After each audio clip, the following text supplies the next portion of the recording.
¿Qué tal? ¿Cómo están? Muy buenas noches. Hay un regalo fiscal tremendo para gobiernos y municipios que está siendo muy controvertido y que incluso se están presentando amparos en contra de esta medida, precisamente en la antesala de la revisión de una potencial reforma fiscal en nuestro país. Vamos a tener aquí con nosotros al director general del IMCO, a Juan Pardinas, y de esto le vamos a platicar. Mari Carmen Cortés, ¿cómo estás? Muy buenas noches. ¿Qué tal? Muy buenas noches. También le vamos a platicar sobre esta perspectiva que mejoró Standard & Poor's, esta calificadora. No subió la calificación de México, pero sí mejoró la perspectiva de estable a positiva, lo que implica que sí podría subir la calificación. Optimismo generalizado, el peso se fortaleció frente al dólar y bueno, es una muy buena noticia que le vamos a platicar con Víctor Manuel Herrera, el director general de Standard & Poor's aquí en México. Pepe, y usted, muy buenas noches. Muy buenas noches, Mari Carmen. Marco. Bueno, ya se está avanzando mucho en esta reforma de telecomunicaciones, una reforma clave para la competitividad. Ya está pasando, está siendo aprobada en lo general en la Cámara de Diputados. Se espera que esta misma semana salga ya de comisiones e incluso podría estar entrando al Senado. Como vemos, la reforma de telecomunicaciones va a ir más rápido de lo que se pudo haber previsto. Bueno, pues ya lo comentamos, son temas distintos, pero que en algún sentido tienen un común denominador. México está cambiando en la percepción que tiene a nivel internacional, a nivel nacional. ¿Qué está pasando en materia de telecomunicaciones? Las transformaciones que se están dando en materia de reformas generales, la reforma de la deuda subnacional, vienen otras reformas, la reforma de telecomunicaciones que ha generado también amplias expectativas. Todo esto son solamente expectativas ante lo que potencialmente puede ocurrir una vez que se concreten, pero la realidad es que no solamente las calificadoras, sino también el flujo internacional de capitales que está llegando a nuestro país está sorprendiendo. México, podría decirse, está de moda, y yo les planteo aquí a la mesa, al panel, que reflexionemos sobre este tema. Es una perspectiva, es un optimismo que solamente está fundado en perspectivas o en realidades. Sí, así es, Marco. México está de moda, sin duda. Estamos viéndolo, por ejemplo, frente a Brasil, como Brasil estuvo de moda durante más de una década, se vio favorecido por capitales. Ahora se está diciendo que hasta podría bajar el grado de inversión de Brasil. En cambio, México se está viendo bien, podría aumentar este grado de calificación que tiene por parte de las agencias, podrían venir más inversiones. ¿Qué está pasando en México? Bueno, que tenemos bono demográfico, es una economía joven, tenemos finanzas públicas sanas, la estabilidad que se dejó es bastante buena, pero sobre todo ahora están pasando las reformas estructurales. Educativa, que está en marcha, la laboral, que también ya se está instrumentando, y ahora la de telecomunicaciones, que está en el Congreso. Faltarían dos claves, la energética, la fiscal, pero van pasando reformas y desde luego esto te genera una expectativa positiva para el país. Sí, de hecho, efectivamente en 3 meses, estamos hablando de diciembre para acá, no ha cambiado sustancialmente la situación económica del país. Alguien me decía, oye, ¿por qué tanto optimismo si el país va a crecer menos que el año pasado? Sí. La expectativa el año pasado que hicimos 3.5 es crecer este año 3.3. ¿Pero por qué hay tanto optimismo? Porque fue inaudito. Al día siguiente del 1 de diciembre, el día 2, ya había un pacto por México. Y este pacto por México está empezando a funcionar. Ahí está la reforma de telecomunicaciones que genera la expectativa de que sí podamos crecer. Luis Videgaray, el secretario de Hacienda, hablaba de crecer hasta un punto más del Producto Interno Bruto. Claro, cuando entre en vigor, cuando entre todas estas medidas, no mañana. O sea, este año sí. Probablemente vamos a crecer 3.3, pero la expectativa, por un lado, que la reforma laboral que ya se está implementando genere mayores empleos, de que entre en vigor la ley de telecomunicaciones, yo creo que ya en vigor en el 2014, y de que este año ya estamos viendo que se están logrando los acuerdos que en 12 años no se pudo avanzar. O sea, venimos de 12 años de estancamiento sin avances de ningún tipo en acuerdos políticos, y ahora está el pacto y la posibilidad de que en septiembre se pueda avanzar en la reforma fiscal y energética. Por eso hay mayor optimismo. Bueno, un tema que está en discusión, que está en análisis y que es además un tema muy relevante es el de la deuda subnacional, como le llaman a la deuda de los estados y municipios. Le preocupa a las autoridades, le preocupa a los legisladores, preocupa a la sociedad en general. Sin embargo, hay que decirlo, también las autoridades han sido muy claras en el sentido de que no se trata de un problema que pudiera derivar en un riesgo para todo el sistema, que sea un riesgo sistémico. Sin embargo, sí es un problema que ha venido creciendo de una manera muy importante y hay algunos casos en donde se ha caído en una deuda irresponsable. Por eso invitamos a Juan Pardinas, él es el director general del Instituto Mexicano de la Competitividad, para que nos platique acerca de este tema. Juan, gracias, bienvenido, muy buenas noches. Muy buenas noches, un gusto estar con ustedes, Marco. Juan, platícanos cuál es tu punto de vista respecto de esto que se ha venido mencionando, la posibilidad de que se genere un rescate de aquellas entidades que están sobreendeudadas. Yo coincido con el diagnóstico de que no hay un problema de deuda de estados y municipios. Si lo vemos a 30,000 pies de altura desde el avión y vemos todo el mapa de la República. Sin embargo, sí hay estados y municipios que tienen problemas graves de endeudamiento. Lo que yo sí me preocuparía no es tanto en la fotografía de hoy, sino en la película de los últimos años. Porque actualmente el monto de esta deuda de estados y municipios es equivalente a 3% del PIB, pero apenas hace unos años era de 1.5% del PIB, o sea, se duplicó en cerca de un lustro el tamaño de esta deuda. Entonces, lo que nos debería preocupar es la trayectoria y la velocidad del endeudamiento, por un lado, y el otro tema, ¿para qué y cómo se están endeudando? Yo creo que hay una profunda desorganización en las finanzas públicas de muchos estados y municipios, y justo lo que debemos hacer es fomentar la transparencia, la rendición de cuentas, no satanizar de ninguna manera la deuda, porque es un instrumento financiero válido para el desarrollo, para fomentar proyectos de infraestructura, pero sí satanizar la opacidad. Y mucha de esta deuda se ha contraído en condiciones de opacidad. Sin duda, Juan. Ahora, bueno, hay una carta que hicieron varios de ustedes, entre ellos tú, algunos intelectuales, en fin, de este impuesto sobre la renta que se está condonando a estados. Y la verdad es que ahora sí que, ¿y nosotros por qué? Nosotros no fuimos quienes nos endeudamos y todos vamos a terminar pagando esta condonación que se le está haciendo a los estados. Es totalmente injusto. Pero a ver, cuéntanos un poco cómo resulta, a dónde van con esta carta. Así es, Pepe.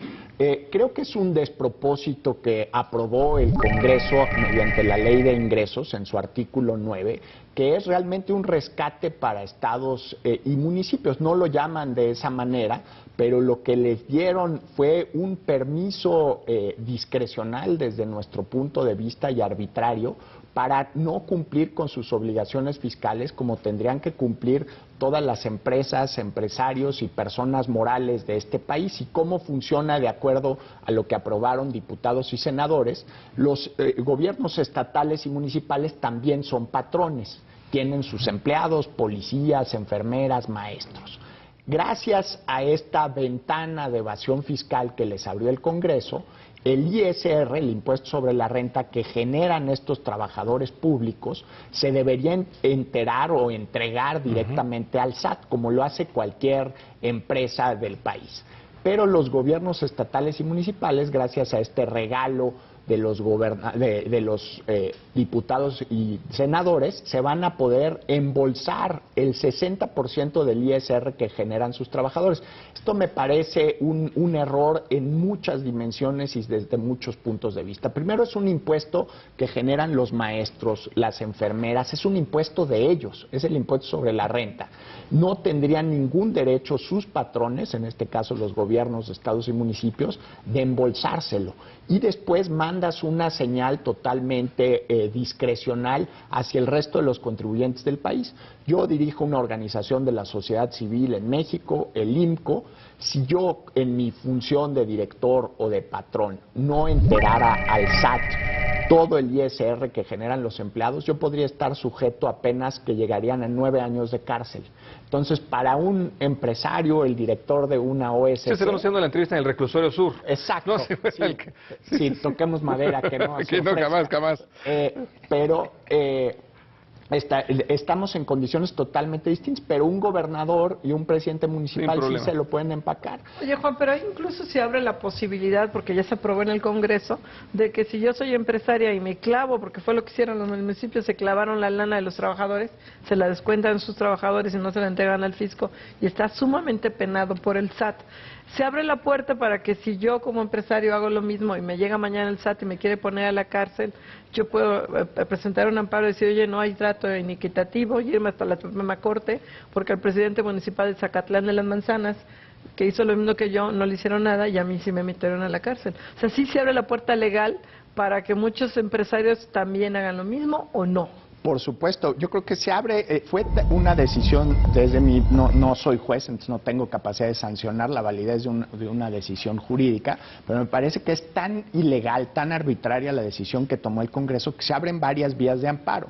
El amparo que mencionaba Pepe, que presentamos un grupo de contribuyentes, es por el hecho de que nosotros, y ustedes también, y la gente que nos ve desde sus casas, va a tener que pagar los impuestos para tapar el agujero que se abrió por la condonación fiscal a estados y municipios. Somos nosotros los contribuyentes los que estamos cubriendo esto.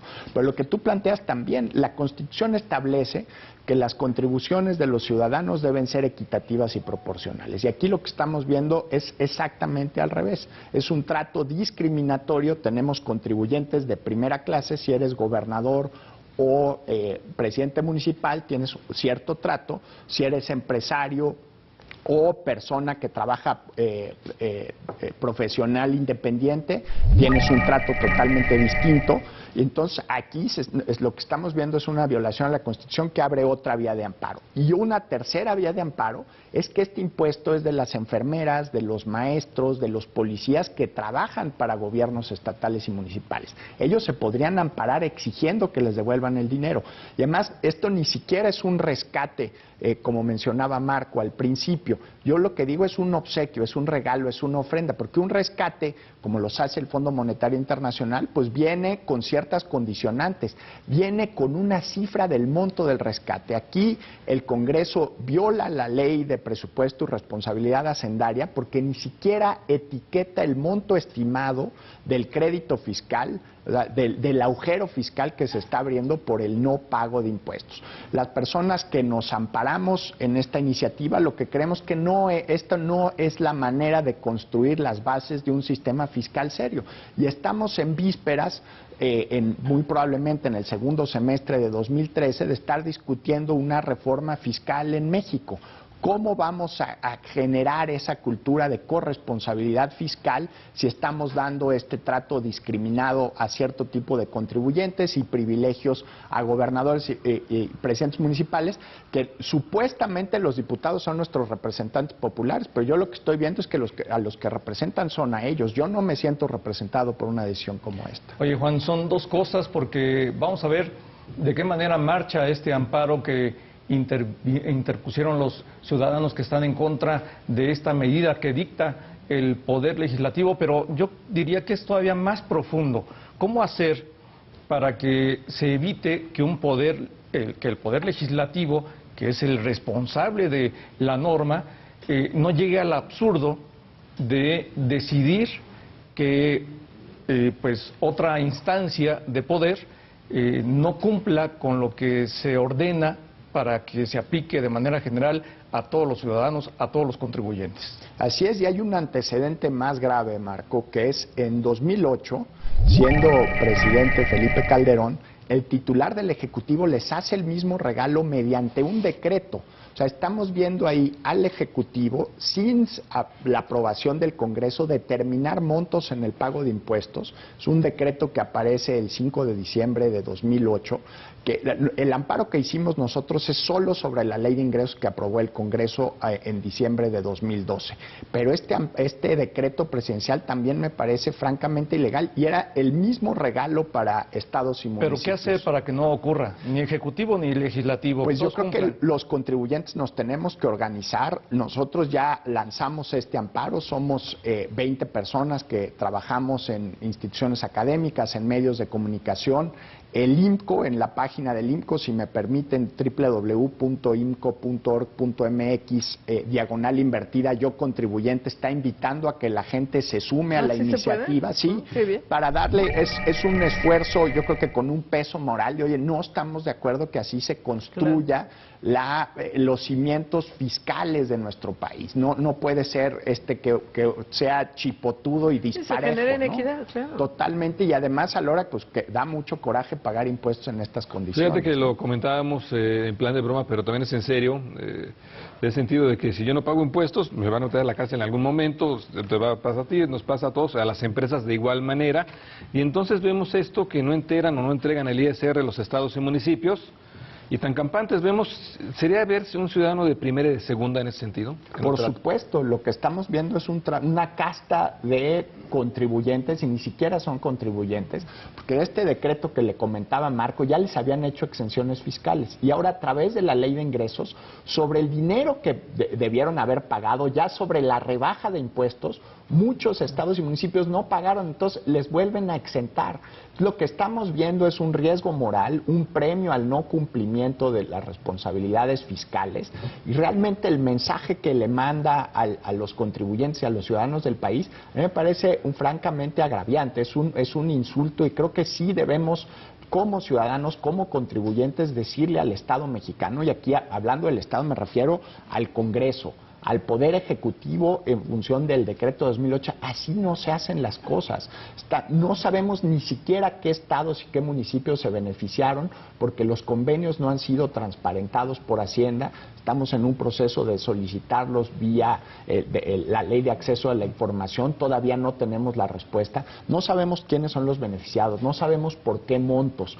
Como hay opacidad en el número de empleados de muchas nóminas estatales y los salarios que reciben, no sabemos la cifra total de este crédito fiscal. O sea, realmente esta no es el reflejo de un país serio, y eso es justamente lo que queremos cambiar. Oye, y por otro lado también el SAT anunció este programa de exención al resto de contribuyentes, que también es bien injusto, porque si te les va a descontar hasta el 60, 70, 80% del capital, y más todos los recargos, dependiendo de en qué año esté o sea, va escalonado por años, dependiendo de qué año sea tu adeudo. Entonces digo, bueno, y si tú acabas de pagar el año en enero, pagaste el capital y pagaste tus recargos y pagaste todo, al día siguiente salió el decreto, pues lástima, Margarito, ya pagaste porque no es retroactivo.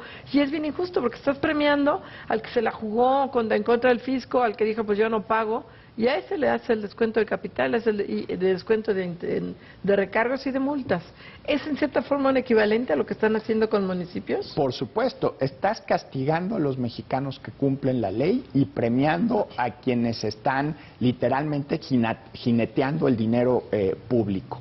Aquí los mensajes que se mandan son gravísimos. No le quiero restar responsabilidad al SAT, pero lo que está haciendo el Servicio de Administración Tributaria es cumplir un mandato del Congreso. O sea, el problema viene desde la Ley de Ingresos, que se les dio esta concesión a los deudores fiscales, a la gente que no ha pagado impuestos en el país, y el SAT es el encargado de ejecutarla. Pero tenemos aquí un concierto de poderes a favor literalmente de la evasión fiscal, y no puede ser que en este contexto, ahora que venga en verano o en el otoño, cuando venga la propuesta de reforma fiscal, nos digan que nos van a subir los impuestos. No, como decía antes, no son los cimientos de un país serio, ¿no? Claro, Juan, y decías una cosa bien cierta, no se sabe todavía cuál es el monto, no se sabe exactamente a quiénes va a beneficiar este descuento, esta condonación fiscal, que sería muy importante, pero sí se conoce, o no sé si tú lo conozcas, Juan, y valdría la pena que lo conozca la audiencia, quién lo propone, tanto partidariamente como personalmente. Sí, pues fue una iniciativa de los legisladores ahí, a la hora que les empiezan a preguntar, como siempre, en las victorias tienen muchos padres y madres, en las derrotas nadie se quiere hacer responsable. Ya no quiero decir, porque ya me han dicho tantas versiones, lo que sí tengo claro es que algunos senadores, sobre todo del PAN, han pedido disculpas públicas vía Twitter Twitter, vía entrevistas, de haber aprobado este despropósito. Senadores del PRD, por ejemplo, Mario Delgado, un reconocimiento porque él no quiso aprobar esto vía la ley de ingresos, le pareció que era una aberración. No está claro quién le ejecutó. Está claro que beneficia a gobernadores y a presidentes municipales. Y vemos casos, no sé si Naucalpan sea de los beneficiados, pero ahorita si vemos la calificación de Naucalpan, es equivalente a la de Argentina en grado de inversión, o sea, en señal de riesgo. Y lo que vemos es que en diciembre se sube en 70% el sueldo de los funcionarios de Naucalpan. Como este regalo fiscal del Congreso a presidentes municipales y gobernadores no tiene un candado, pues es perfectamente viable que ese dinero, en lugar de utilizarlo para pagar sus deudas y sanear sus finanzas públicas, pues se lo empaquen en salarios más altos. No hay ninguna condicionante que hacer con ese dinero. Realmente se sacaron la lotería, el melate vía el Congreso, los gobernadores y que siga la fiesta, ¿no? Y esto es que siga la fiesta, ¿no? No importa, no tienes ningún candado, puedes seguir gastando, no te pasa nada, no hay ningún tema de que te estés endeudado, sigues gastando. Y aquí el mensaje yo creo que es muy dañino, el mensaje es claro y muy dañino. Otra vez es el contribuyente cautivo, el pequeño porcentaje de contribuyente cautivo que sí paga, que sí cumple, el que está solventando todo lo demás. Y entonces, claro, vienen nuevos impuestos, vienen nuevas cuestiones y sigue siendo sobre un mismo contribuyente. Así es, Pepe, y con más evidencia para, utilizando un eufemismo, enojarnos más, porque da motivos para enojarnos, pero de veras muchísimo. Enojarnos con C. Exacto. O sea, sí. Si ves el decreto de 2008, que era el mismo regalo para los gobiernos estatales y municipales, en el texto del decreto dice, se emite esta iniciativa para resolver de manera definitiva el problema del endeudamiento. Estamos hablando de hace 5 años. Primero el regalo viene del Ejecutivo, ahora viene del Congreso y las cosas siguen igual. No ha habido ningún esfuerzo por organizar, por darle seriedad a las finanzas públicas de estados y municipios, y si los ciudadanos no intervenimos, si no protestamos, si no sumamos nuestra firma a la iniciativa de Yo Contribuyente, pues lo más probable es que 2015, 2016, pues venga otra vez el Congreso, el presidente de la República, haciéndole este regalo adicional a los gobernadores. Tenemos que transparentar el proceso y las personas que nos estamos amparando, lo que pedimos es que no sea un regalo, que se reconozca esto como una deuda, como un crédito fiscal, un pasivo que se tiene que cumplir, y evidentemente va a tener que entrar la Federación a ayudarles a gobiernos estatales y municipales. Hay presidentes municipales que no me gustaría estar en sus zapatos ni por un minuto, que acaban de entrar a su cargo, en el caso de Chiapas, por ejemplo, abren los cajones y no encuentran ni un peso, y tienes en 15 días que pagarle la nómina a todos los policías del municipio. Evidentemente, como país, como república, como comunidad de nación, tenemos que apoyar, pero a cambio de que se transparente la nómina, de que se creen las condiciones para que esto no vuelva a pasar, y no, como se dijo en el decreto, sea una solución definitiva. Ahora sí queremos ver soluciones definitivas, y eso no va a ocurrir si no hay mayor transparencia y rendición de cuentas. Oye, y en este sentido, Juan, hay en el Congreso varias iniciativas. Ahorita que incluso la semana pasada tuvimos aquí un debate con el PRI, el PAN, el PRD, sobre estas iniciativas para poner un control y ordenar la deuda pública estatal. La gran diferencia, hasta donde entiendo, es que por parte del PRI lo que pretende es que todo se haga ya deuda nacional y que sea tener un mayor control sobre los proyectos, y lo que el PAN propone es que sea el Congreso y no el Ejecutivo el que tenga mayor control. Ustedes, yo me imagino, en el IMCO han hecho un análisis de las iniciativas. ¿Cuál, desde tu punto de vista, sería la mejor? ¿Qué se tiene que hacer para poner orden? Y que tampoco los límites, porque Mario Delgado, que fue secretario de Finanzas Públicas del DF, decía, es que si tú sujetas todo al Congreso, políticamente te van a rechazar todos los proyectos porque no quieren favorecer al régimen contrario. O sea, ¿cómo llegar al equilibrio? Ahí estoy de acuerdo con lo que dice el senador Delgado, y que también viene implícito en la iniciativa del PRI. Sería realmente una kermés, un relajo, si está aprobándose las deudas de los topes de endeudamiento estatal a través del Senado. O sea, se politizaría mucho, se castigaría la posibilidad de invertir. Hay unas necesidades de inversión infinitas en todas las regiones del país. Simplemente veamos el tamaño de la Ciudad de México con el aeropuerto que tenemos. Nos surge nueva infraestructura en el norte del país para acercarnos más a Estados Unidos. mucha de esa infraestructura se tiene que financiar con deuda.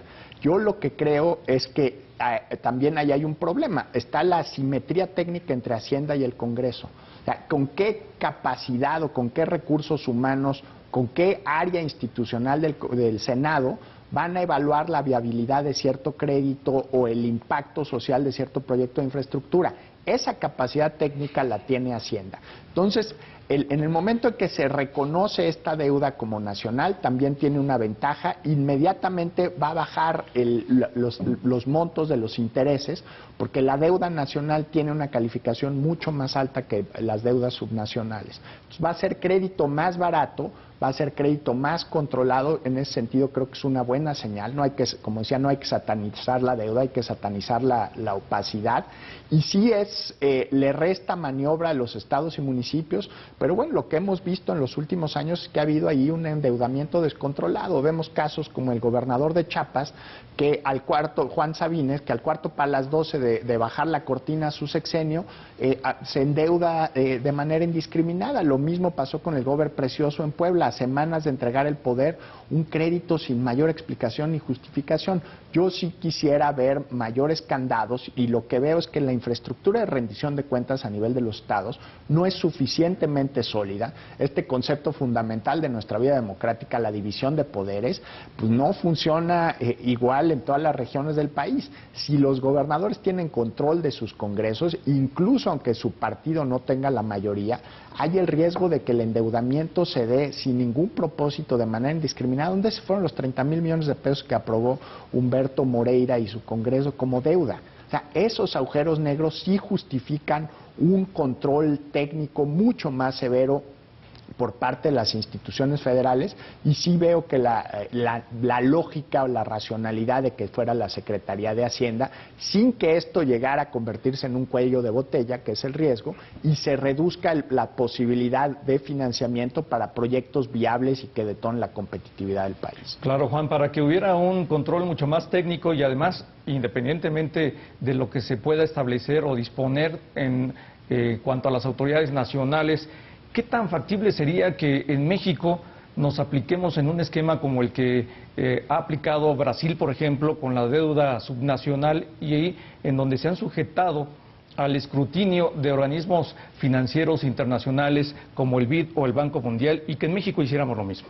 Sí, ahí también, en Brasil, los estados brasileños tienen la posibilidad de endeudarse en moneda extranjera.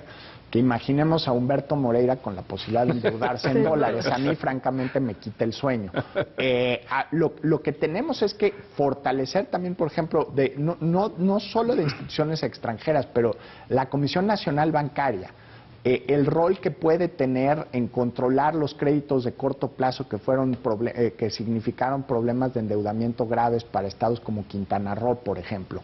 Ahí habría cierta obligación de reporte, de dar más claridad, transparentar las tasas de interés, las comisiones, las condiciones en las que los créditos se están dando. Un proyecto que tenemos en el INCO de pensar formas más innovadoras de contratar deuda.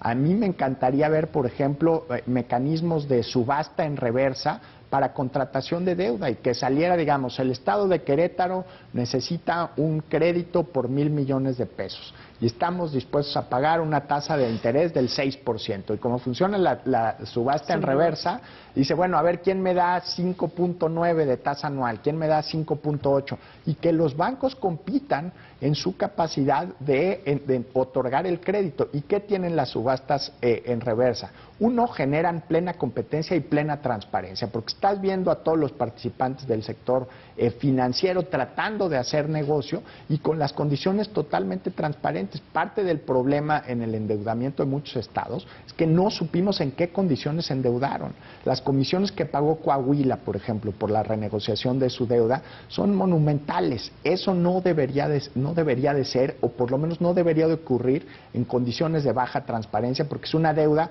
que vamos a pagar pagando todos, ya sea por servicios públicos con menor financiamiento y de menos calidad, o a través de nuestros impuestos con los regalos estos como el que le dio el Congreso vía la ley de ingresos, ¿no? Pues ahí está ya todo este tema, ya lo ve usted cómo sigue siendo bastante inequitativo lo que pasa a veces con estados y municipios, esta condonación de este impuesto sobre la renta que debían haber entregado al fisco, al SAT, no está haciendo. Se pueden meter a esta página que nos comentaste, ¿es Yo Contribuyente? Yo Contribuyente es el hashtag en Twitter y está en dentro de la página del INCO, www.inco.org.mx/invertida Yo Contribuyente. Pues muchas gracias, Juan, y seguiremos este tema para transparentar la deuda de estados y municipios que hoy en día ha sido de verdad más oscura que el túnel más profundo que te imagines. Gracias, Juan, qué amable. Pepe, Mari Carmen, Marco, Gracias. muchísimas gracias por la conversación. Bueno, y quédese con nosotros, regresamos con el tema de la agencia calificadora Standard & Poor's, perspectiva positiva para las notas de México.